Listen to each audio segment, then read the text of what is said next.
जैसा कि मैंने कहा था आप सभी से कि अभी मैं कोशिश करूंगी कि जो सुश्री मैम की जो बुक है आंसर राइटिंग के ऊपर, उसकी इंपॉर्टेंट चैप्टर्स मैं आपके साथ डिस्कस करूं, ताकि जो बच्चे उसको अफोर्ड नहीं कर पा रहे हैं या जो बच्चे उनको नहीं लेना चाह रहे हैं उससे उनको उसकी हेल्प मिल जाए। क्योंकि मैम ने अगर लिखा है तो इसलिए लिखा है क्योंकि जितने भी फ्यूचर एस्पिरेंट्स है, फ्यूचर IAS ऑफिसर्स है, उनकी हेल्प हो सके उनके बुक के द्वारा। तो इसीलिए अगेन मैं लेके आई अपना नया वीडियो जो कि उन्हीं के बुक का चैप्टर 4 है, जिसमें मैम ने बताया है कि कैसे आप मेंस तो जो है आपका जब मेंस है GS का, क्या उसका आपका जनरल स्ट्रेटेजी होना चाहिए किसी भी मेंस के पेपर के लिए, UPSC के, चाहे वो 1 हो, 2 हो, 3 हो, 4 हो, डजंट मैटर, एक जो ओवरऑल कॉमन चीज होनी चाहिए उसके बारे में मैम ने चैप्टर 4 में बताया है। वो आपको इस वीडियो में दिख जाएगा पूरा। पर उससे पहले मैं आप सभी से रिक्वेस्ट करूंगी, जो लोग नए हैं मेरे चैनल पे या जो पुराने भी हैं देख रहे हैं अभी तक सब्सक्राइब नहीं किए, प्लीज मेरे चैनल को सब्सक्राइब करें, जितना हो सके शेयर करें, क्योंकि जो मैं मेहनत कर रही हूँ, जो मैं वीडियोस ला रही हूँ, वो कहीं ना कहीं बहुत यूजफुल है दूसरे बच्चों के लिए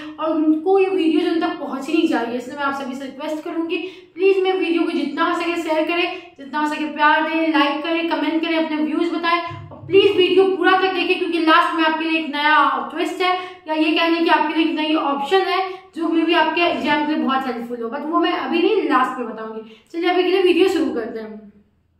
जैसा आप देख रहे हैं इसमें लिखा हुआ है जनरल स्ट्रेटेजी फॉर मेंस। तो मैंने क्या कहा, हम कॉमन चीजों की बात करेंगे, मैं वीडियो को ज्यादा लंबा नहीं ले जाने की कोशिश करूंगी पूरा। पहला पॉइंट है स्टैटिक एंड करंट अफेयर्स। जब भी हम मेंस की बात करते हैं तो मेंस को हमेशा 2 पार्ट में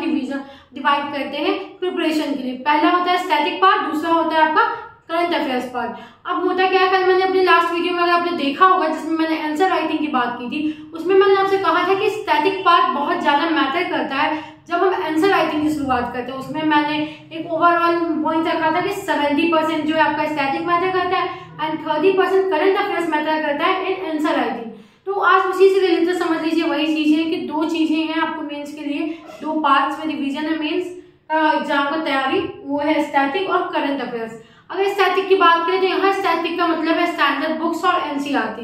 मैम ने अपने एक पेज में, इस चैप्टर के फर्स्ट पेज में ये चीज मेंशन किया है कि बच्चे हमेशा सोचते हैं कि क्यों आफ्टर ग्रेजुएशन, जब हमने ग्रेजुएशन कर लिया है, हमें क्लास 6, 7, 8, 9, 10, 11, 12 की बुक पढ़ने की क्या नीड है। तो मैम ने इस बात को ये कहा है कि जो भी बच्चे मेरे जो आर्ट्स बैकग्राउंड के नहीं है, दूसरे बैकग्राउंड से आते हैं, उनके लिए तो बहुत नीड है। क्योंकि होता क्या है कि स्कूल लाइफ में ना, अब ये ब्लेम टीचर्स को कह लो या हम बच्चों को कह लो कि हम ना आर्ट्स के सब्जेक्ट में इंटरेस्ट नहीं दिखाते, हम उसे एग्जाम से पहले पढ़ के कंप्लीट करना चाहते हैं और उसको हम हमारी अंडरस्टैंडिंग जो है एक हिस्ट्री, पॉलिटी, इन सब्जेक्ट्स को लेके बहुत कम होती है कंपैरिजन टू अदर सब्जेक्ट्स, क्योंकि हम साइंस, मैथ्स इनको ज्यादा प्रायोरिटाइज करते हैं comparison to arts subject. Okay, तो इसलिए मैम ने कहा था कि एक बार हम बेसिक की बुक्स देख लें ताकि हमारे जो माइंड में जो चीजें भूल गए हैं, जो चीजें निकल गई हैं, उसको हम ब्रश अप कर सके, उसको हम फिर से याद कर सके, ताकि हम आगे जो पढ़ रहे हैं स्टैंडर्ड बुक्स में वो हमें हेल्प करे हमारी बेसिक NCERT कि हम उसको स्टैंडर्ड बुक को अच्छे से समझे। तो ये रीजन है आपको NCERT पढ़ने की। अब NCERT कौन कौन सी क्लास की पढ़नी चाहिए, तो भाई मेरा पर्सनल व्यू है 11th और 12th की NCERT ज्यादा इंपॉर्टेंट है, जिसमें 11th ज्यादा मोस्ट इंपॉर्टेंट है। पर अगर जो बच्चे एकदम बैकग्राउंड जिनका नहीं है वो 9th से शुरू करें। जो 9th में आपका जो सब्जेक्ट आपको, मतलब आपने मान लो 9th में पॉलिटी उठाई, अगर आपको उसमें कोई टॉपिक आ गया, पार्लियामेंट है, आपको 9th का क्लास का नहीं समझ में आया, तो आप क्लास 8 की बुक से बस पार्लियामेंट टॉपिक ही पढ़ो, ये नहीं कि आप पूरा क्लास 8 की बुक पढ़ जाओ। अच्छा, इस पे मैं आपको अच्छे से एक वीडियो में समझाऊंगी, बट नॉट राइट नाउ। अभी हमारा मेन जो है फोकस है जनरल स्ट्रेटेजी पे। तो स्टैटिक का मतलब यहाँ है स्टैंडर्ड बुक्स एंड NCERTs या कोई भी एक अच्छा फैक्ट्स जो हम लोग अपने पास रखते हैं, जो कि बुक्स है, ठीक है, बुक्स से रिलेटेड है, जो कि एकदम फैक्चुअल चीजें हो गई, वो हो गई, ठीक है। दूसरा आता है आपका करंट अफेयर्स। करंट अफेयर्स में आते हैं जो हमारे जो डेली के अपडेट्स हो रहे हैं, डेली की चीजें चेंज हो रही है, डेली जो नई चेंजेस आ रही है उनके बारे में, वो हमें कहाँ से हम इसको अपडेट कर सकते हैं। तो मैम ने कुछ पॉइंट्स दिए, मैं आपको इसलिए बताऊंगी क्योंकि बहुत ऐसे बच्चे होते हैं उन्हें पता है कि उन्हें करंट अफेयर्स पढ़ना है, पर उनके माइंड में ये नहीं आता कि हम करंट अफेयर्स में हमें क्या क्या पढ़ना है, कहाँ से पढ़ना है, क्या बस न्यूज़पेपर इनफ है या क्या बस मंथली मैगजीन इनफ है या हमें और भी किसी सोर्सेज पे जाना चाहिए। तो इसलिए मैंने बस इसके पॉइंट्स लिखे हैं ताकि जो बच्चे नहीं जानते वो इसको पुट डाउन कर दे। सॉरी, पहला है news. Of course newspaper is most important, क्योंकि वहीं से सबसे मेन जो हमारा बेस होता है वो निकलता है। दूसरा है हमारा ई मीडिया आर्टिकल, जो ऑनलाइन जो आर्टिकल्स आते हैं, जो मीडिया के आर्टिकल्स आते हैं, जो ऑनलाइन साइट्स पर आर्टिकल्स आते हैं, जो एक्स्ट्रा आर्टिकल्स है लाइक गूगल पे, इन सब पे किसी भी टॉपिक, जैसे हमने नक्सलिज्म का पढ़ा तो हमें पता चला कि हाँ अभी नक्सलिज्म पे ये टॉपिक न्यूज में है, तो हम और भी आर्टिकल साइट पर सर्च करेंगे रिलेटेड टू नक्सलिज्म, तो आपको बहुत सारे आर्टिकल्स मिलेंगे जो कि शायद न्यूज़पेपर के नहीं, लोगों के अपने आर्टिकल्स हैं, तो आप उनको वहां से कवर अप कर सकते हो। मैगजीन्स, मंथली मैगजीन्स ले लीजिए या ईयरली मैगजीन्स ले लीजिए, बहुत इंपॉर्टेंट है, इसके बिना तो ऐसे भी लोग कहते हैं प्रिपरेशन इनकम्प्लीट मानी जाती है। न्यूज चैनल बहुत अच्छी है, जैसे RS-TV हो गई, PIB का हो गया, ये सब PIB का न्यूज चैनल नहीं बट RS-TV, बिग टीवी, इन सब चीजों की जो है वहां से आप न्यूज कवर अप कर सकते हैं। पार्लियामेंट डिबेट जो आती है यूट्यूब पे भी आपको अवेलेबल मिल जाएगी, आप वहां से पार्लियामेंट डिबेट लीजिए या लाइव डिबेट चलते हैं, आप वहां से उसको देखिए, ताकि आप बस सुनिए, उसको लिखना नहीं है, जस्ट लिसन, ताकि आपको एक आइडिया मिल जाए कि आपको किस टाइप से अपने आंसर को वहां लिखना है, या आपको समझ में आ जाए, आपका कॉन्सेप्ट जो है वो आपका क्लियर है। आप ईयरली पब्लिकेशन ले सकते हैं, मतलब जो ईयर वाइज नहीं होता है, आप अगर विजन IAS में बात करूँ, मैं उसी फॉलो करती हूँ, तो उसमें वो बेस से 65 निकालते हैं जो कि 1 ईयर की होती है। तो वैसे ईयरली आता है, योजना को आप ले लो, योजना एक ईयरली में आती है, तो योजना की आप मैगजीन ले सकते हो, और लाइक ईयरली मैगजीन जो आती है उसकी इंटरनेशनल पब्लिकेशन पे भी आप ले सकते हो, जो कि बाहर की मैगजीन से, मतलब एक इन सबको पढ़ना जरूरी नहीं है, बट एक सोर्सेज, इतने सोर्सेज से आप अपना करंट अफेयर्स प्रिपेयर कर सकते हो, मेरा ये कहना है। और करंट अफेयर्स में बहुत हेल्पफुल होता है, रीजन क्या होता है कि जो करंट अफेयर्स का ये मैं जो क्यों उसको कैसे हम उसको कंप्लीट कर सकते हैं वो मैं तीसरे पॉइंट में बताऊंगी, पहले नोट मेकिंग की बात करते हैं। देखो बुक में मैम ने कहा है कि नोट मेकिंग बहुत इंपॉर्टेंट है ऑफकोर्स, बट हम जो स्टूडेंट्स हैं, जो नए बच्चे हैं, जो अभी प्रिपरेशन कर रहे हैं, they are very confuse regarding note making, कि हमें नोट मेकिंग सारे सब्जेक्ट्स की करनी है, कुछ बुक्स की करनी है, या करनी ही नहीं है, ये एकदम कंपलसरी है। तो पहली बात कि नोट मेकिंग तो एक रीडिंग में होना ही नहीं है, आप पहले उस बुक को 2, 3, 4, 5 बार रीड कर जाओ, पढ़ जाओ, ताकि आपको अब जब 3-4 बार पढ़ोगे तो आपके माइंड में सेटल हो जाएगा कि इतना आप मतलब बिना नोट्स बनाए भी आपके माइंड में आ जाए। सब मैं पार्लियामेंट 3 बार पढ़ लूँ तो मुझे पता चल जाएगा, हाँ भाई पार्लियामेंट में इतने इतने हाउसेज है, इतने मेंबर्स हैं, इतने लोकसभा में मेंबर्स है, इतने लेजिस्लेटिव में है, नंबर में भी मैं फैक्चुअल चीजों में कंफ्यूज हो जाऊं, बट एक ओवरव्यू मेरे माइंड में रहेगा। तो फिर मैं क्या करूंगी, जब नोट बनाऊंगी तो मैं ये लिखने के बजाय कि लोकसभा क्या है, मैं ये लिखूंगी कि लोकसभा में मेंबर कितने हैं, परमानेंट मेंबर कितने हैं, इंडो इंडियंस सॉरी जो बाहर के हमारे मेंबर्स, जो 2 नॉमिनेटेड मेंबर्स होते हैं वो कितने हैं, ये सब चीजें हम क्या करेंगे, बस मेन टॉप पॉइंट्स लिखेंगे। क्यों? क्योंकि ओवरव्यू हमें पढ़ते पढ़ते याद हो चुका है या समझ आ चुका है। तो वही मैम का कहना है कि नोट मेकिंग जो है वो तो बहुत जरूरी है, बट जो बुक खुद ही छोड़ते हैं या जो बुक खुद ही नोट मेकिंग वे में है, लाइक अगर हम लक्ष्मीकांत की बात करते हैं पॉलिटी के लिए, स्पेक्ट्रम की बात करते हैं मॉडर्न हिस्ट्री के लिए, तो ये जो बुक्स है ये नोट्स के ही हिसाब से बनाए ही गए। अगर आप उनके दूसरे नोट्स बनाओगे तो फिर उतने ही लिख जाएंगे। क्यों? क्योंकि वहां भी पॉइंट वाइज है, आपको भी पॉइंट वाइज लिखना है, बट स्टिल बहुत ऐसे टॉपर्स हैं जिन्होंने उसके भी नोट्स बनाए, just like Akshay Jain sir, उनका कहना था कि वो बिना नोट्स बनाए वो नहीं पढ़ पाते, उन्होंने लक्ष्मीकांत की भी नोट्स बनाई थी, उन्होंने स्पेक्ट्रम की भी नोट्स बनाई थी। तो ये आपका अपना पर्सनल पॉइंट ऑफ व्यू है, लेकिन अगर जिन बच्चों को एकदम नोट्स बिना बनाए भी पढ़ सकते हैं, तो भाई लक्ष्मीकांत जो स्पेक्ट्रम की नोट्स बनाने की नीड नहीं है, वो खुद ही क्रिस्पी वे में दिया हुआ है, उसको आप और कितना क्रिस्पी बनाओगे। और अगर नोट्स बनाना है, रमेश शर्मा की बुक की नोट्स बना सकते हो। क्यों इकोनॉमी के लिए रमेश शर्मा जो है, क्योंकि उनकी बुक बहुत हैवी आती है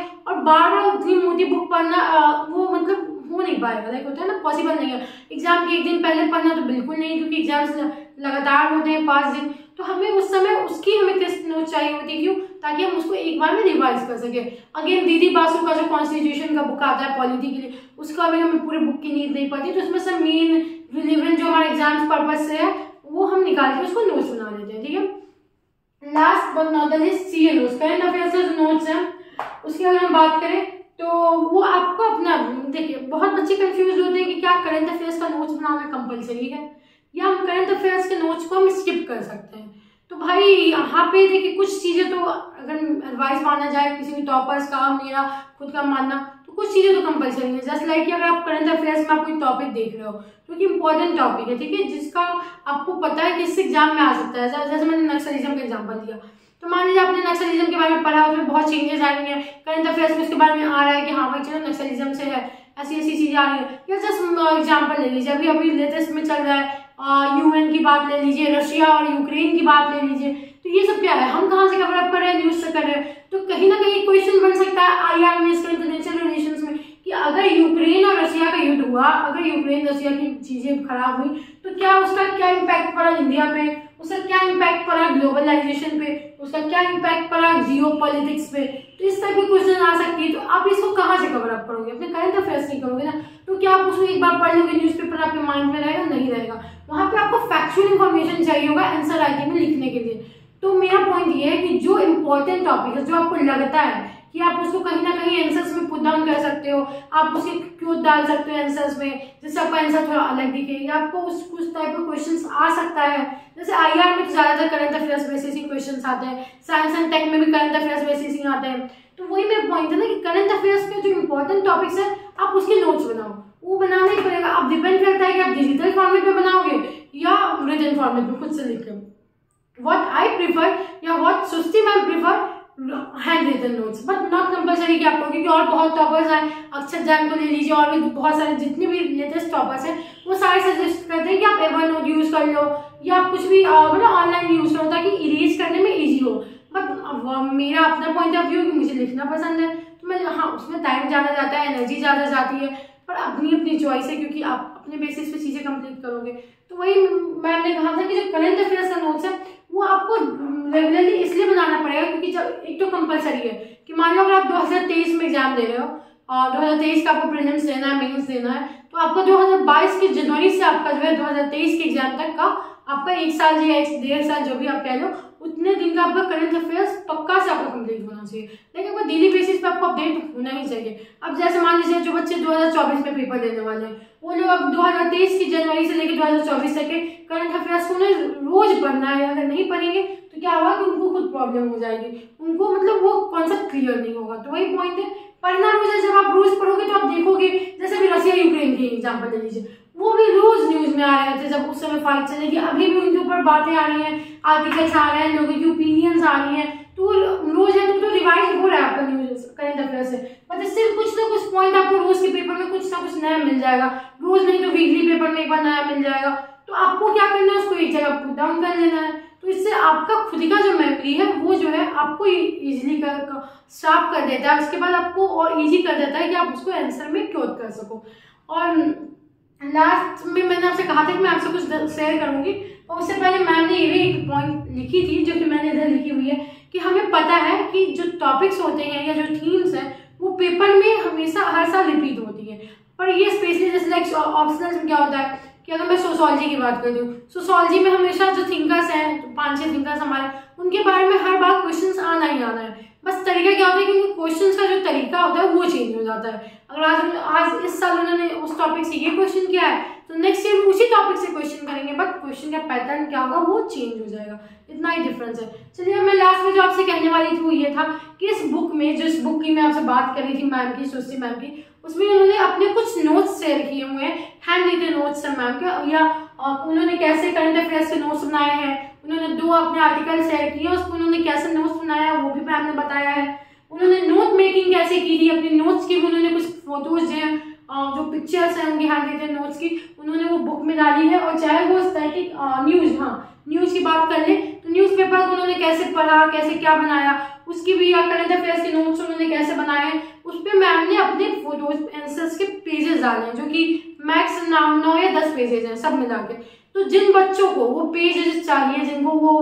जानना है कि मैम ने कैसे अपने नोट्स बनाए हैं, उनके हैंड रिटन नोट्स के फोटोज चाहिए, जिनके पास बुक नहीं है वो प्लीज मेरे कमेंट बॉक्स में नीचे मैसेज करें। अगर आप लोगों को नीड होगी तो मैं वो उसका पीडीएफ जो है आपको शेयर कर दूंगी, ताकि सारे बच्चे वो पीडीएफ से देख सके कि मैम ने इस चीजों को कैसे एक्सप्लेन किया है, या मैम का हैंड रिटन नोट्स, मैम के hand written current affair notes, static notes कैसे थे, ताकि आपको इजी हो जाए समझने में कि आपको कैसे बनाना है। अगर आप लोगों को नोट्स के फोटोज चाहिए तो प्लीज मुझे कमेंट करके जरूर बताइए, मैं आप लोगों को कैसे भी मतलब प्रॉमिस करती हूँ जिस दिन आपके मैसेज आएंगे 1 दिन के अंदर मैं आपको पीडीएफ अवेलेबल करा दूंगी। अभी के लिए इतना ही, मिलते हैं हम अपने नेक्स्ट वीडियो में। चलिए अपना ध्यान रखिएगा, प्लीज मेरे चैनल को लाइक, सब्सक्राइब और शेयर कर दीजिएगा ताकि दूसरे बच्चों तक जाए, और कमेंट करके जरूर बताइएगा कि वीडियो कैसा लगा और आपको मैम के हैंड रिटन नोट्स के फोटोज पीडीएफ में चाहिए या नहीं। आज के लिए इतना ही।